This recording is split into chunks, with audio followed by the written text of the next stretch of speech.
name is Alexis Goodwin. Thanks for tuning in to the Highlanders Report. As the career of an honorable police dog comes to an end, Officer Schultz, a canine handler for Radford City Police Department, explains the need for community support in finding a replacement. Currently, we have 4 dogs assigned to our unit here at the police department. 2 of those dogs are trained in narcotics detection, which is looking for illegal drugs and those sorts of substances. And then we have 1 explosive detection dog who's trained to detect explosives. And then my dog is trained in apprehension, apprehending fleeing persons or doing building searches and those sorts of things. There are many benefits to having police dogs for our department. Primarily, they're used as locating tools, whether it be for locating persons or locating contraband and those sorts of things.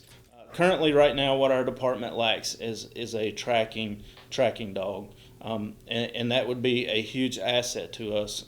Missing persons, whether it be the missing children, the elderly, wanted fugitives, and those sorts of things. That's the direction we'd like to go with the replacement for our oldest working dog that we have now, which is Ruckus, the dog that I handle.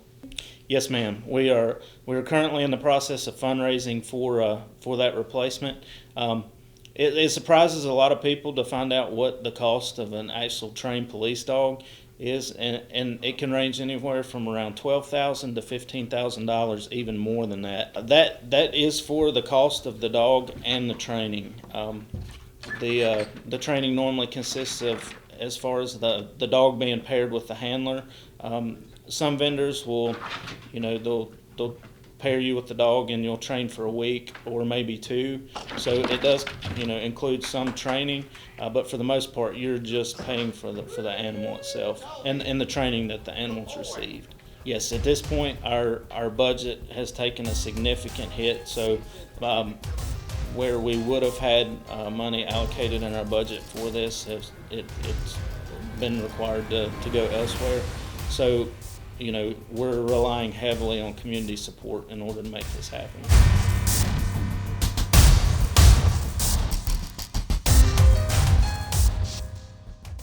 Delta Sigma Pi, a business fraternity at Radford University, aims to help their members become successful in the professional world. As recognition of their hard work and values, the fraternity was honored as a chapter of excellence. Delta Sigma Pi is a professional co-ed business fraternity here at Radford University, founded on this campus in 2004. The fraternity was recently named Chapter of Excellence. Now, according to Radford's website, this is no small achievement.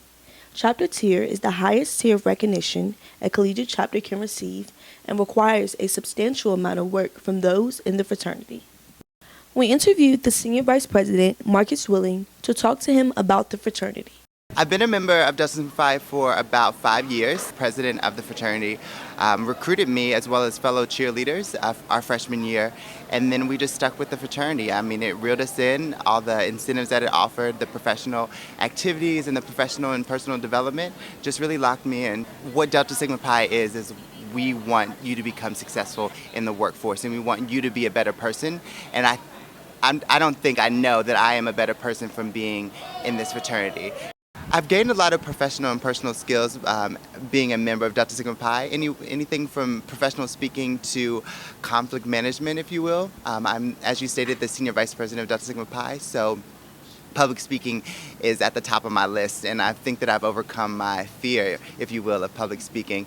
And time management, I mean, as a freshman, it was a little difficult. And now being a senior, the planner and I are best friends, and I really attribute that to my being in Delta Sigma Pi. I'm Troy English with ROC-TV, signing off.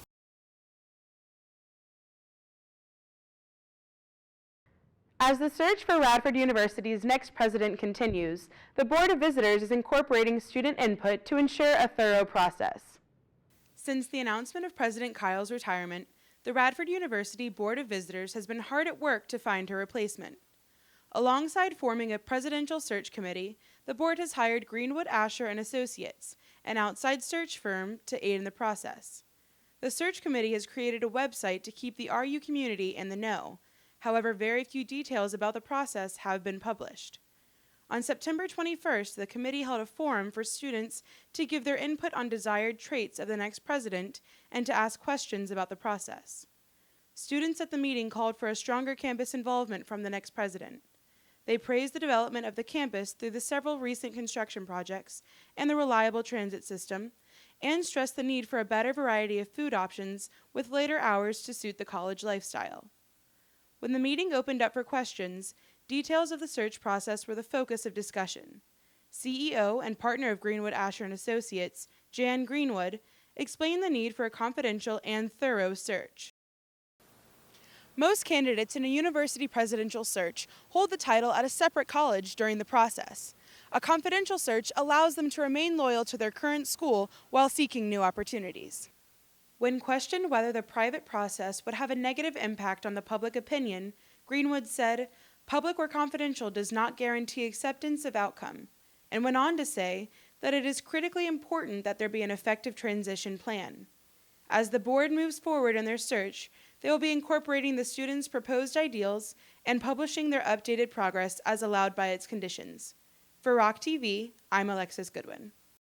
We'll be right back after these messages about Highlander Student Media, Radio Free Radford. Hey everybody, welcome back. Speaking of which, we have some news coming up right now for Hispanic Heritage Month next Wednesday, October 7th from 5 to 7 p.m. You guys can check us out for our live broadcast, and then also you can check us out on social media on Twitter, Facebook, and Instagram, only at Radio Free Radford. Hey man. Hey man, can you play that song that goes like bam ba bam ba bam? Yeah, I can play that song for you. Thanks, bruh. Hey, the song's about to end, so I'll play it after, okay?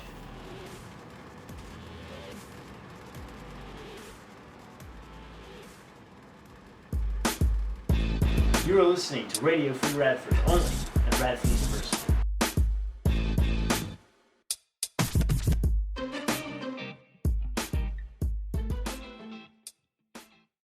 Recent local elections made this semester the perfect time to register to vote.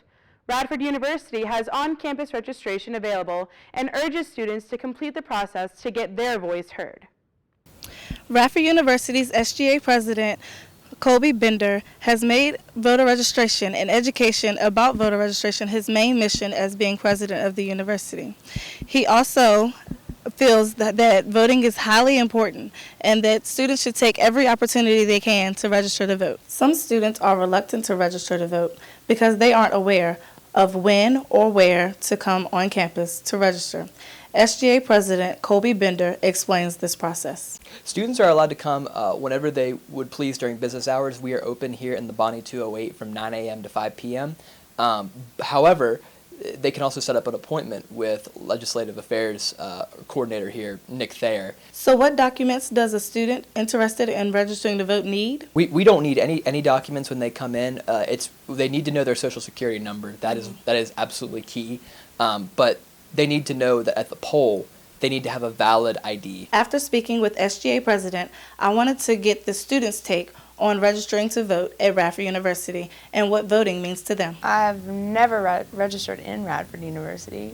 I still think it's pretty fun to have a candidate, to have somebody represent you. Although students do seem to be uninterested in registering to vote, SGA President Colby Bender has helped 126 students to register. For ROC-TV, I'm Laura Wilson. Controversial demonstrations occur on college campuses nationwide. Radford University is no exception. Earlier this semester, students spoke out against one demonstrator to voice their own opinions. On Monday, September 14th, Radford University sent out a student-wide email to inform us of the controversial display that is going to be on campus on Heath Lawn from Tuesday, September 15th to Thursday, September 17th. The email says stuff such as, based on last spring's experience, this team may use language that can be upsetting to many students who find the group's messages offensive.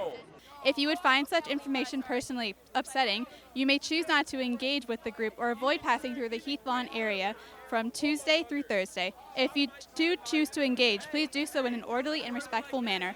Let's go see what some of the students have to say. Honestly, he just comes to get a reaction out of people, so, if you don't feed into it, then he's really irrelevant. Although some students felt that his message was irrelevant, others faced confrontation with the individual. I approached him earlier, and he said to drop him, which I guess he meant punch him. And I didn't, and I walked away, and when I turned around, he did this to come and punch him. So I tried, and then I got taken away, and I just called him out on it, and he said that he never said that. His wife refused to give out her age and said she was saved in 2007, and that her husband has been preaching since then.